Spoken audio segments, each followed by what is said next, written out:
Saludamos a Juan Sebastián Chamorro, ex candidato presidencial y expreso político del régimen de Daniel Ortega y Rosario Murillo en Nicaragua. Bienvenido.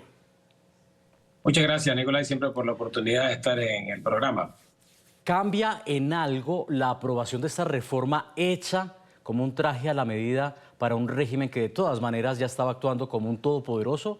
Después de esto, ¿enfrentará Nicaragua un punto de no retorno? Bueno, dos elementos para comenzar. No es una reforma a la Constitución, es una nueva Constitución.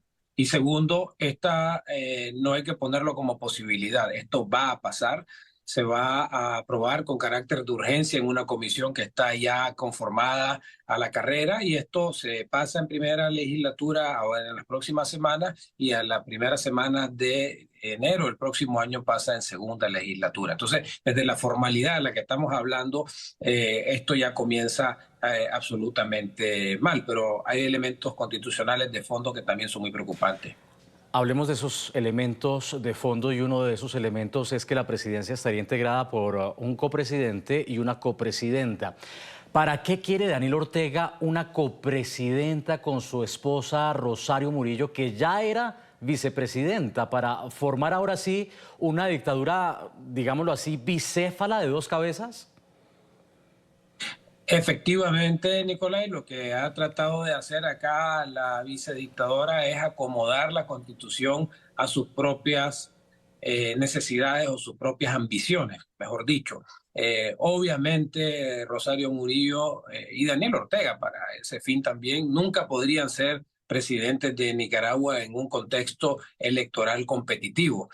Tal manera de que la creación de esta codictadura bicéfala a nivel constitucional, que es algo que es realmente inédito, formando una copresidencia, es uno de los elementos a los que yo me refería que ya destruye el orden constitucional normal. Pero además hay un elemento también de fondo muy fundamental, valga la redundancia, y es que se destruye el principio básico que rige en todas las constituciones modernas del mundo, como es la separación de poderes del Estado. Esta constitución que entrará en vigencia, o sea, esto no es una probabilidad, va a entrar en vigencia el próximo año, elimina los poderes legislativos, el poder judicial y el poder electoral y los convierte en órganos del Estado, sujetos coordinados por el copresidente y el presidente del Ejecutivo, de tal manera que todo el concepto fundamental de la separación de poderes del Estado, la existencia de balances que debe de existir entre un ejecutivo y un legislativo desaparecen por completo.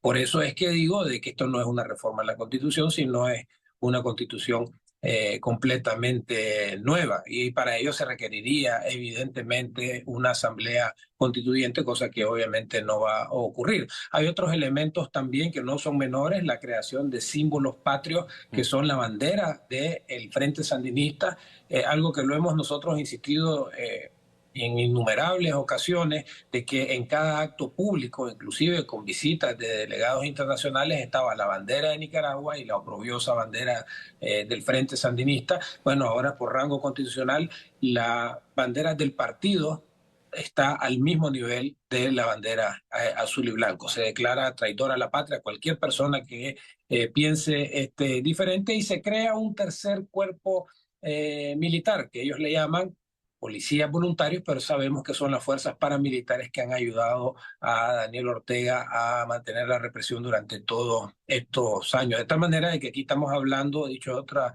forma, de un orden constitucional completamente nuevo, arbitrario, que legitimiza, normaliza las violaciones a la Constitución que hemos venido denunciando en todos estos años. O sea, pareciera ser que todos nuestros llamados a la defensa de la Constitución los han retomado y ahora lo incorporan o lo eliminan de la Constitución. Vea, pareciera que lo que se quiere es legalizar esa serie de atropellos que se han venido cometiendo en el último año, bueno, y más allá, y que se ha arrastrado justamente desde que llegó Daniel Ortega al poder. Recuerdo que usted fue uno de los 222 opositores que en febrero del año pasado el régimen de Daniel Ortega expatrió por considerarlos traidores a la patria. Preocupa cómo de alguna manera buscan que la presidencia sea la única instancia facultada para proponer candidatos a la medida del régimen, a la Corte Suprema de Justicia, y cuando se permea esa justicia se prenden las alarmas porque ¿qué puede ser de un país cuando sus líderes políticos, su sociedad civil, no tiene garantía de ejercer sus plenas libertades civiles porque están siendo reprimidas y perseguidas por un régimen autocrático como el de Daniel Ortega? Efectivamente, cuando un régimen simplemente utiliza la ley, el sistema judicial como herramienta política, sin presentar ningún tipo de prueba y simplemente echar preso a la gente, desaparecerlos por más de 3 meses, como fue el caso nuestro, y violar todas las leyes, pues no sorprende.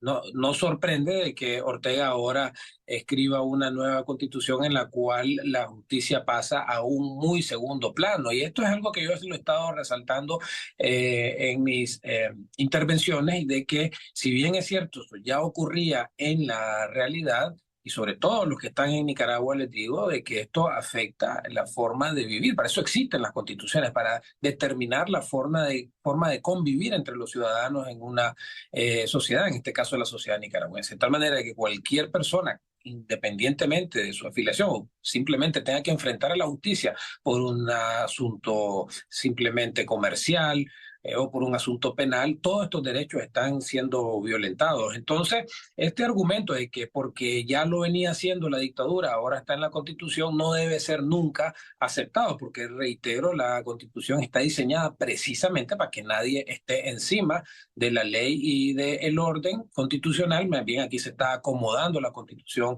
a los intereses de Ortega y Murillo.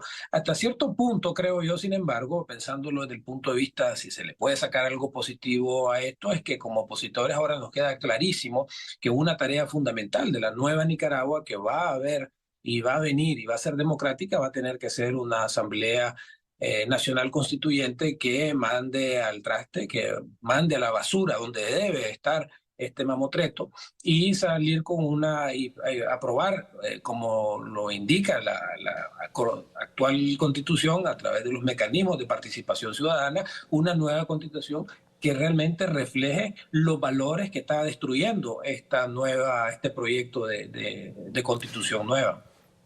Ahora que Daniel Ortega se siente con la comodidad de perpetrar este mamotreto, como usted lo llama, ¿qué implica de alguna manera un fallo de la comunidad internacional? Porque esto no es nuevo y a pesar de los mensajes de los gobiernos del mundo en contra de los abusos dictatoriales de Ortega, pues este se sintió en plena libertad de perpetrar este mamotreto.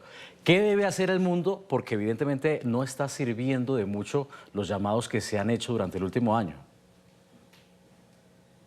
Las sanciones que sean requeridas desde el punto de vista de justicia internacional, la relación comercial y política con el resto de la comunidad internacional. Aquí debemos de movernos ya de paños tibios a acciones concretas que vayan a afectar a los perpetradores de esta comisión de delitos de lesa humanidad. Esto, y pensando también como un elemento a nuestro favor, utilizar este mamotreto para explicarle a la barbarie a la que ha llegado Ortega con este proyecto constitucional.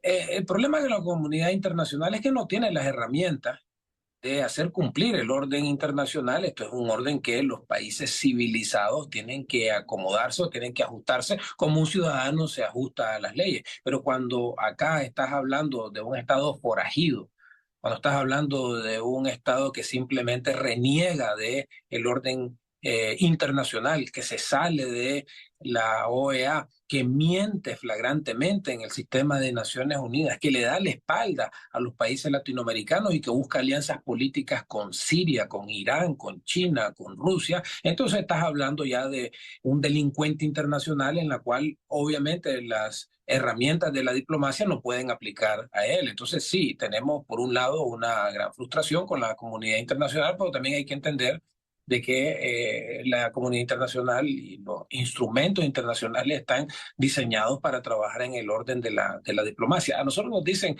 continuamente, Nicolás, los embajadores, de que las cartas que la dictadura envía a embajadores de otros países o a cancillería son el hazmerreír de la diplomacia mundial, porque son aberrantemente vulgares, son realmente ofensivos, utilizan un lenguaje totalmente fuera de lugar. Entonces, estás hablando frente a una dictadura que le importa poco la imagen que pueda tener sobre la comunidad internacional. Nos corresponde a nosotros los nicaragüenses hacer todo lo posible, continuar en esta lucha, denunciando estas violaciones, llevando a los perpetradores al sistema universal de justicia, llevando causas en países como Argentina, que tiene jurisdicción universal, denunciando y organizando cualquier tipo de movilización, tanto a lo externo como en la medida de lo posible y la seguridad lo permita dentro de Nicaragua, para ir debilitando los